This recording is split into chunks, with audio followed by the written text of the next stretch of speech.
सिंह साहब एजुकेशन में आप सभी का स्वागत है। पिछले वीडियो में हम प्रश्नावली 1.3 का अध्याय 1 प्रश्नावली 1.3 का प्रश्न नंबर 2 हल कर चुके हैं। अब प्रश्न नंबर 3 सिद्ध कीजिए कि निम्नलिखित संख्याएं अपरिमेय हैं। हमें इन संख्याओं को क्या सिद्ध करना है? अपरिमेय संख्याएं सिद्ध करना है। तो पहला सवाल हमारा दिया गया है 1/2, दूसरा 7/5 और तीसरा 6 प्लस के √2 दिया गया है। तो हम एक एक करके इन तीनों सवालों को हल करेंगे। पहले हम 1/2 के लिए हल करते हैं। तो 1/2 के लिए हल करने के लिए हम वही यानी कि विरोधाभास नियम का प्रयोग करेंगे और प्रमेय जो है 1.3 कि अगर कोई p एक अभाज्य संख्या है और a कोई धनात्मक पूर्णांक है तो a² अगर p से विभाजित होता है तो a भी किससे विभाजित हो जाएगा? p से विभाजित हो जाएगा। चलिए तो करते हैं। इसके लिए पहले हम मान लेते हैं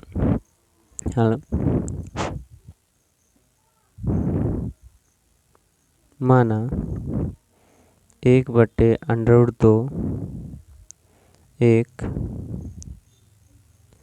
परिमेय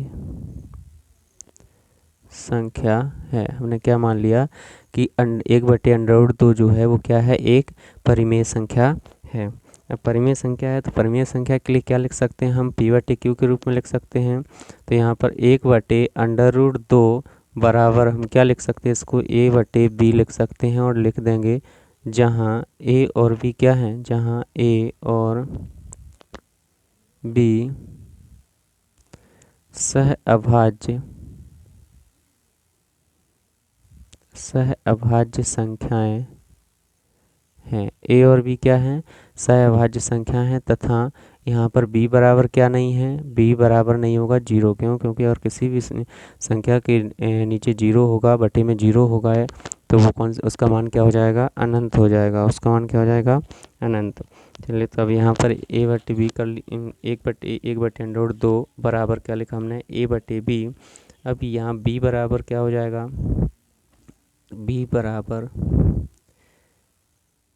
b/2 आप कर सकते हो, बराबर में क्या होगा? a, या फिर यानी कि आप b बराबर ही कर सकते हो। b बराबर a और यहाँ पर कहाँ पर है? भाग में बराबर के इस साइड में जाएगा तो कहाँ पहुँच जाएगा? गुणा के रूप में पहुँच जाएगा, तो ऊपर पहुँच जाएगा। समझ में आया इतना? अब दोनों पक्षों का हम क्या करेंगे? वर्ग। दोनों पक्षों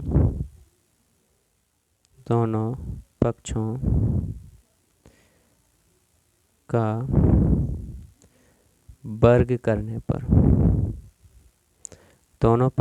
वर्ग करने पर दोनों पक्षों b का वर्ग करेंगे तो b² और a/2 का कितना हो जाएगा? पूरे का वर्ग हो जाएगा। तो b² और a का वर्ग तो a² आ जाएगा, √2 का कितना आएगा? 2 ही आएगा। √2 का कितना आ जाएगा? 2। तो चलिए a यहाँ पर b² और a यहाँ पर गुणा में है तो बराबर किस साइड आएगा? तो कहाँ पहुँच जाएगा? बटे में।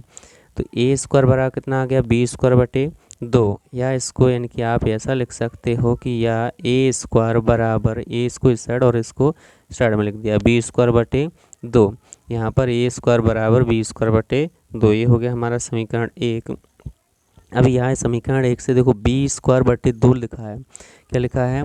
b²/2। तो जब यानी कि b² किससे विभाजित है? b² 2 से विभाजित है तो b भी किससे विभाजित होगा? 2 से। तो यहाँ पर लिख देंगे चूँकि b² 2 से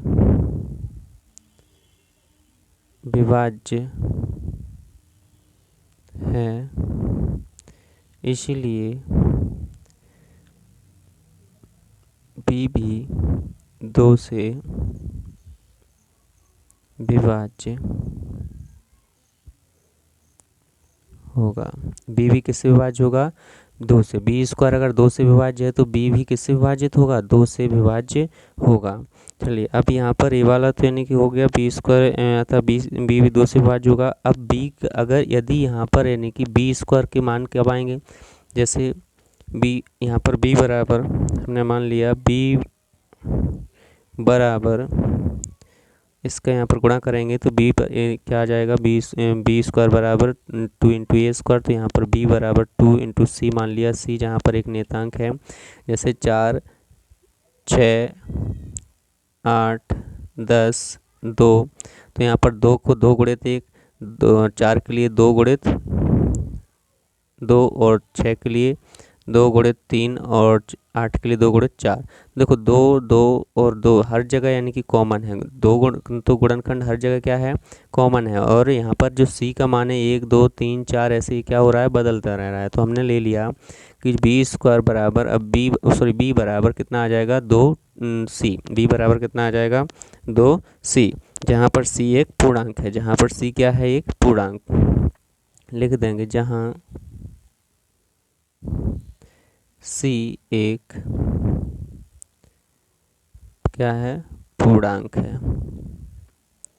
जहाँ सी एक पूर्णांक है, अगर b बराबर 2c है तो यहाँ पर हम क्या क्या करेंगे, दोनों पक्षों b का मान किस में रखेंगे, पहले समीकरण 1 में b का मान समीकरण 1 में रखने पर इधर देखो बी स्क्वायर यहाँ पर 2a सर जब बराबर के साथ जाएगा 2a स्क्वायर हो जाएगा। ए स्क्वायर का मान ऐसा होगा कि जिसमें दो तो यानी कि क्या होगा, एक उभयनिष्ठ गुणनखंड होगा, और बाकी सी यानी कि एक नियतांक होगा जिसमें मान क्या हो रहे हैं, बदलते रह रहे हैं। तो यहाँ पर b का मान इसमें रखेंगे तो क्या हो जाएगा, ए स्क्वायर बराबर b की जगह हमें कितना रखना है, 2c का क्या हो जाएगा, वर्ग बटे में 2। तो यहाँ पर ए स्क्वायर बराबर कितना आ जाएगा, 2 का वर्ग 4 और सी का वर्ग सी स्क्वायर बटे में कितना, 2, यही आएगा। ठीक है, चलिए अभी इतना यानी कि समझ में आ गया है। तो ए स्क्वायर बराबर क्या हो जाएगा,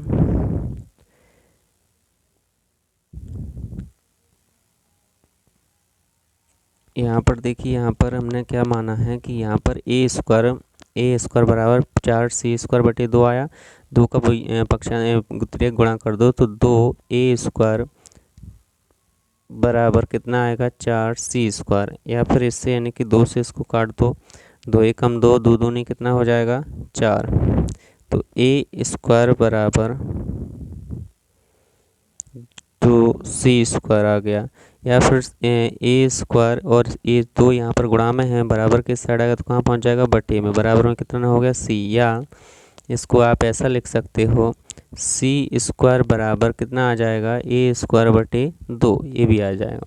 ठीक, तो यहाँ पर हमें दिख रहा है कि ए स्क्वायर किससे विभाजित हो रहा है, 2 से। ये अगर ए स्क्वायर 2 से विभाजित हो रहा है, ए स्क्वायर जब 2 से विभाजित हो रहा है तो ए भी किससे विभाजित होगा, 2 से। तो हम यहाँ पर लिख देंगे चूँकि ए स्क्वायर 2 से विभाज्य है, ए स्क्वायर 2 से विभाज्य है, अतः इसीलिए ए भी 2 से विभाज्य होगा। ए भी किससे विभाज्य होगा, 2 से विभाज्य होगा। हमने इसको समीकरण कथन ए नाम नहीं दिया था, हम इसको कथन ए नाम दे देते हैं। और इसको हमने कथन कौन सा दे दिया, इसको हमने कथन बी नाम दे दिया। कथन ए और बी से, कथन ए और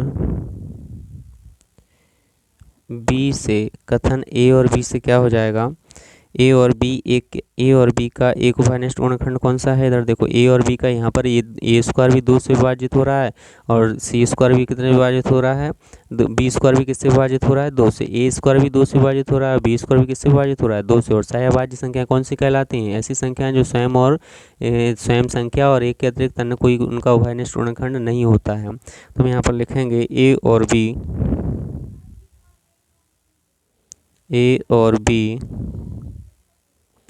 का एक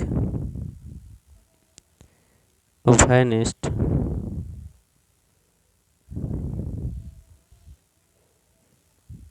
गुणनखंड 2 है। ए और बी का उभयनिष्ठ गुणनखंड कौन सा है, 2। इसीलिए ए और बी कैसी संख्या नहीं है, ए और बी सहअभाज्य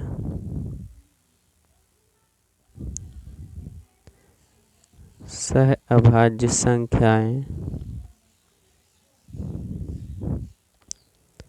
नहीं हैं। ए और बी कैसी संख्या नहीं है, सहअभाज्य संख्याएं नहीं है। अतः ए बटे बी एक कौन सी संख्या नहीं है, परिमेय संख्या। ए बटे जो बी है वो कैसी नहीं है, ए बटे बी एक परिमेय संख्या नहीं है। ए बटे बी कैसी संख्या नहीं है, परिमेय संख्या नहीं है। जब परिमेय संख्या नहीं है तो कौन सी संख्या है, अगर ए बटे बी परिमेय संख्या नहीं है तो आपके यहाँ पर देखो ए बटे बी परिमेय संख्या नहीं होगी जब आपकी ए बटे बी परिमेय संख्या नहीं होगी तो 1/2 भी कैसी संख्या नहीं होगी, परिमेय संख्या नहीं होगी। तो नीचे लिख देंगे अतः ए बटे बी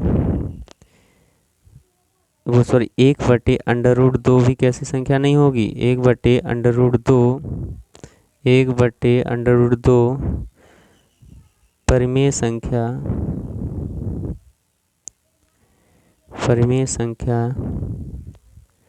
नहीं होगी। अतः 1/√2 एक अपरिमेय संख्या होगी। कौन सी संख्या होगी, अपरिमेय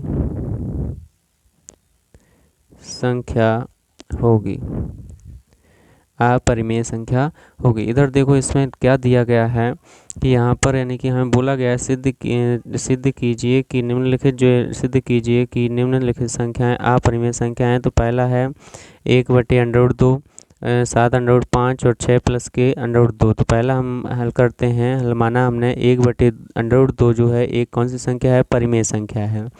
जब परिमेय संख्या है तो उसको किस रूप में लिख सकते हैं, ए बटे बी के रूप में लिख सकते हैं। तो 1/√b कितना, ए बटे बी हो जाएगा, जहाँ ए और बी कैसी संख्याएं हैं, अभाज्य संख्याएं, तथा बी बराबर क्या नहीं है, 0। b/√2 बराबर कितना हो जाएगा, इस अंडर जो है इस बी का मान त्रियक गुणा कर दिया है बी का, तो 1 का गुणा बी में होगा तो b बटे क्या हो गया, √2 ए बराबर, या फिर b बराबर कितना हो जाएगा, 1 √2 का गुणा ए में होगा तो यानी कि b बराबर a √ कितना हो जाएगा, 2 हो जाएगा आपका। दोनों पक्षों का वर्ग करने पर b² बराबर हमारा कितना है, a√2 का होल वर्ग, यहाँ पर b² हो जाएगा, यहाँ पर a का वर्ग a² और √2 का वर्ग कितना हो जाएगा, 2। यहाँ पर 2 गुणा में है, बराबर के साथ जाएगा तो कहाँ पहुँच जाएगा, भाग में। तो a² बराबर कितना आ गया, b²/2, या a² बराबर कितना आ गया, b²/2। इसको यानी कि सरल लिख दिया, इसको सरल लिख दिया है। यहाँ पर हम देख पा रहे हैं कि b² जो है वो किससे विभाजित हो रहा है, 2 से विभाज्य हो रहा है। तो b भी किससे विभाज्य होगा, 2 से विभाज्य होगा कि नहीं। अगर b² 2 से विभाजित है तो b भी किससे विभाज्य होगा, 2 से। अब यहाँ पर b बराबर 2c, हमने b बराबर ले लिया कितना, 2c, जहाँ c क्या है, एक पूर्णांक है। तो b का मान समीकरण 1 में रखने पर समीकरण 1 a है हमारा, इसमें हम b का मान रखेंगे तो a² बराबर हो जाएगा 2, और b की जगह 2c रखा हमने और उसका होल वर्ग है तो वर्ग लगा दिए बटे में 2, a² बराबर 4c का वर्ग बटे 2। चलिए अब यहाँ पर यानी कि आ जाइए, दोनों पक्षों का हमने क्या किया है, ये यहाँ पर त्रियक गुणा, इसका गुणा त्रियक गुणा कर दिया है। देखिए यहाँ पर 2 का गुणा a² में किया है तो ये 2a² हो गया है, बराबर में 4c²। a² बराबर कितना हो जाएगा, 2c², 2 एकम 2, 2 2। अब यहाँ पर a² बटे कितना है, 2 बराबर में कितना, c। तो या c² बराबर कितना हो जाएगा, a²/2। इसको सरल लिख दिया और इसको सरल लिख दिया है। यहाँ पर हम देख पा रहे हैं कि a²/2 लिखा हुआ है, मतलब a² भी किससे विभाजित है, 2 से। तो a² जब 2 से विभाज्य है तो a भी किससे विभाज्य होगा, 2 से विभाज्य होगा कि नहीं। तो यहाँ पर हमने इसको दे दिया कथन ए। अब कथन ए और बी से क्या लिख सकते हैं हम कि ए और बी का एक उभयनिष्ठ वर्णखंड, ए और बी का एक उभयनिष्ठ वर्णखंड कितना है, 2 है। इसलिए ए और बी कैसी संख्याएं, सहअभाज्य संख्याएं नहीं हैं। अगर क्योंकि सहअभाज्य संख्या कौन सी कहलाती हैं, जिनका एक और स्वयं के अतिरिक्त कोई अन्य गुणनखंड उभयनिष्ठ वर्णखंड नहीं होता है। तो अगर ये वाली सहअभाज्य संख्या नहीं है, अतः a बटे b कैसी संख्या होगी, परिमेय संख्या नहीं होगी। अतः 1/√2 भी